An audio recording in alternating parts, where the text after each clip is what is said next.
Let me ask you something. Have you ever told yourself, this is the year I finally change? You buy the books, you watch the videos, you feel motivated for a few days. Then life happens, you fall back, you feel frustrated. Deep down, you start thinking, maybe I'm just not disciplined enough. But it's not discipline. It's not that you lack motivation, and it's definitely not that you lack potential. You just haven't been shown how to start properly. I wasted a lot of my early 20s feeling the same way, scrolling, drifting, watching others succeed while I'm thinking, what next? And this video is what I wish I had watched back then. Self-improvement isn't about waking up at 5 a.m. tomorrow. It's not about becoming a different person overnight and developing a flashy new routine. It's about building momentum the right way. And in this video, I'm going to show you the 5 best ways to start. Realistic, practical, and actually sustainable. Let's get into it with the first key step. And many people skip this entirely, and then they wonder why they keep failing. Goals are temporary, but identity is permanent. So you got to stop asking yourself, what do I want to achieve? Start asking yourself, who am I becoming? And then you'll naturally start acting in alignment with how you view yourself. Let's take an example. Let's say you want to run a marathon. Well, an obvious goal is, I want to run the London Marathon. Compare that with, I am a runner who is good at running long distances.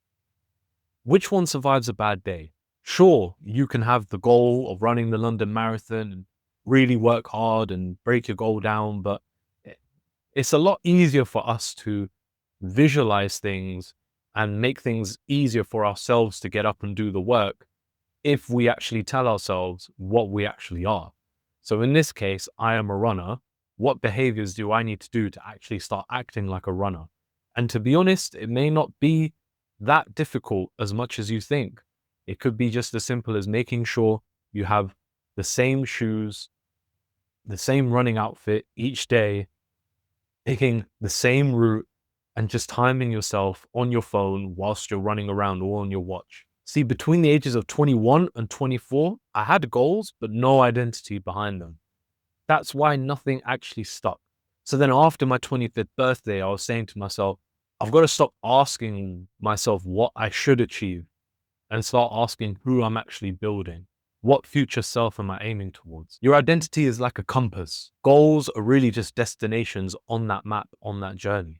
You know, there's a reason why people say that they enjoy the journey more than the destination, because it's about the person that you become on the way to achieving that goal, that identity that you form at the very beginning when you lay out your said goal. So write a one-line identity statement, hang it up somewhere on your wall or on your phone, and just say it clearly and daily. For example, I am someone who is a runner. I can run long distances and I show up and do the work. See, if you're watching this, you probably know already who you don't want to be. And I see it, the directionless scrolling, the comparison traps, the burnout that we all face. What you want to do is create something called an anti-vision. Use what you hate about your current self as a mirror for who you're becoming. In the book Atomic Habits, there's a phrase that every action you take is a vote for your future self. Now, I agree with that. However, I would add that sometimes if you think about it on every action, then if you're in a rut already and you're in a slump and you're just starting out your self-improvement journey, then if you don't do something right, then you're going to feel worse and worse and worse.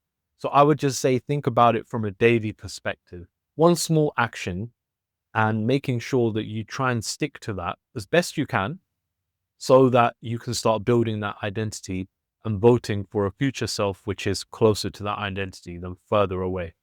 You can't fix, no. So what do you want to do? So I also propose that you do a bit of a life audit.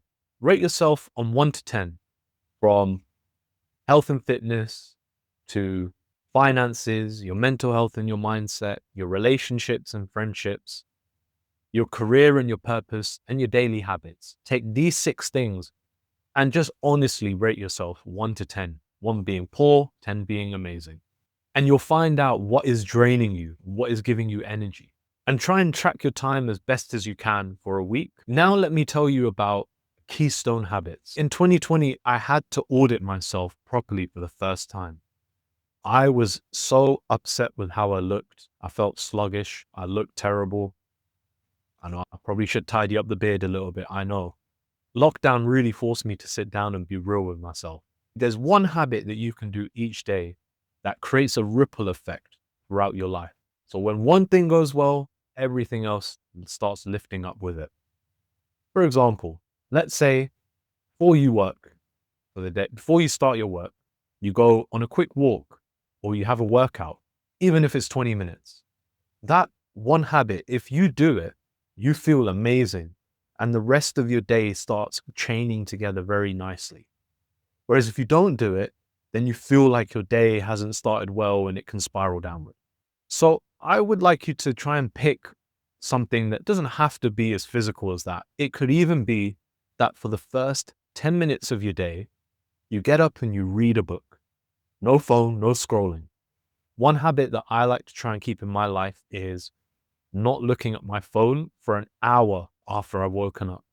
It's not a big habit, but it sounds like a big deal. But actually, when you get up and you start working, then you don't really want to touch your phone for a while. And sometimes you don't touch it for 2 or 3 hours until after you've woken up.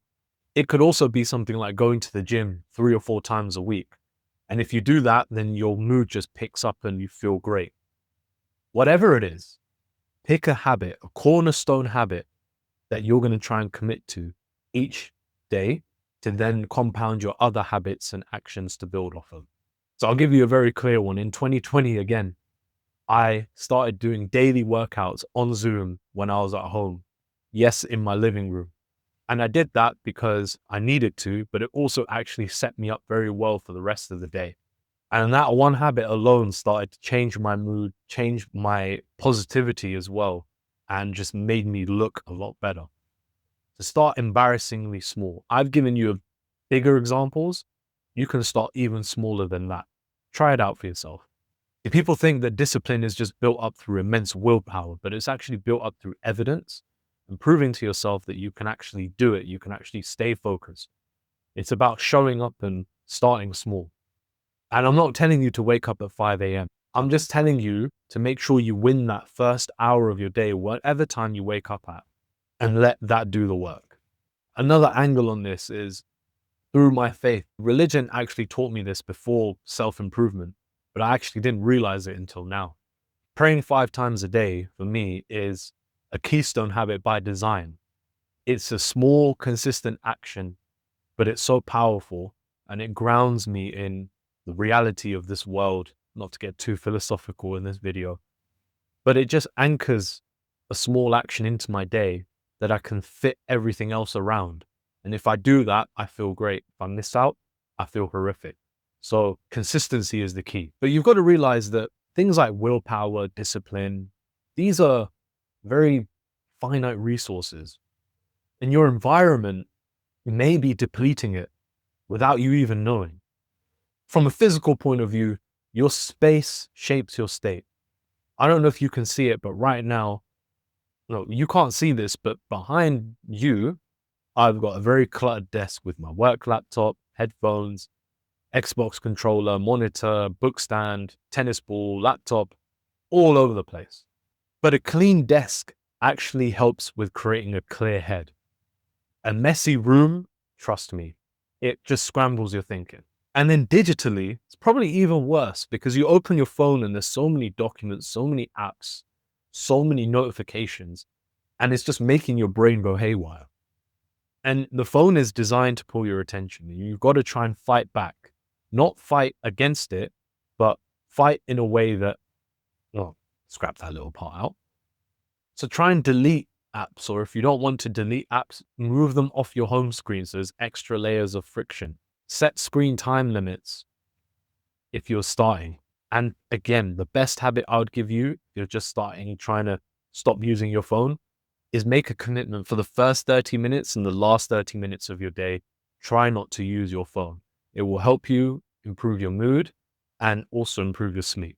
And then also socially, the people around you, have a sort of gravity. And you see, the people around you, they can either lift you up or bring you down. And you may not even know that said people are bringing you down. You've got to really audit your social circle regularly, because a negative friendship can really, really kill your mental energy, and you may not even be knowing it. And another key tip I'd give is to upgrade what you're consuming and you're inputting into your brain.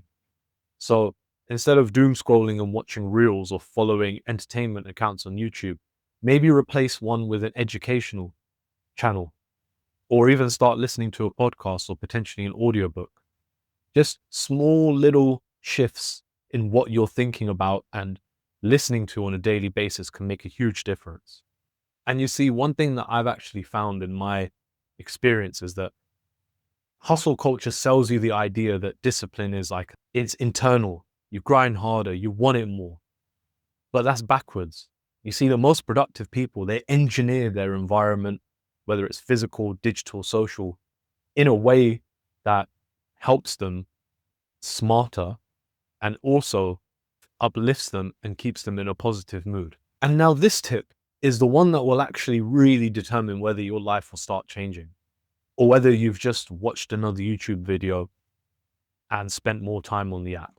And that is the overthinking trap. See, you're waiting to feel ready. You won't. You're waiting for the right time. It's not coming. You already have enough information. And the gap between knowing and doing is the only gap that matters. See, the overthinker in me kept big things off the table for years, whether it's in my personal life or my professional life. And now that I'm starting to, and see, this fear is normal, the fear of failure, the fear of embarrassment. We're social creatures. We don't want to be ridiculed by anyone, right? But now, since I turned 25, I've tried to commit to things a bit more, such as this YouTube channel, such as traveling more, trying new things, trying new foods. It all helps to enrich your life, but it also just helps you get out of your own bubble a little bit.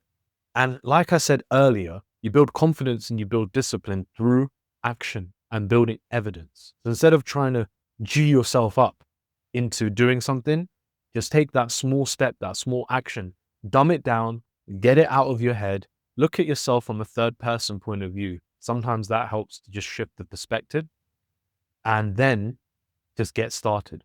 And that will start building the evidence for you.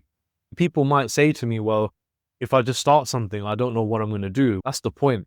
As you dig and you get deeper and deeper and deeper and you keep doing the actions, you'll actually start to build more clarity and know where you're going. Whereas if you're sitting on the fence and you're just trying to plan things until they're perfect, you're going to be so overwhelmed. There's a phenomenon called analysis paralysis, where you just overthink things constantly and you never actually do anything. That is what will happen if you don't actually take any action on anything. And again, start ridiculously small. Done will always beat perfect in the long term. See, I started this YouTube channel knowing that I wasn't ready. Go look at my first few videos that I made. They're horrific.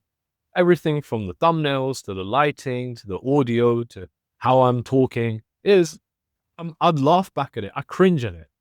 But the point is that 2.5 years in, I'm still not perfect, but I'm trying to keep things moving. And every video, every small step will make me better. And you can't get that clarity from just thinking about it. You have to do it one step at a time. Self-improvement, a lot of people overcomplicate it. Most people know what to do.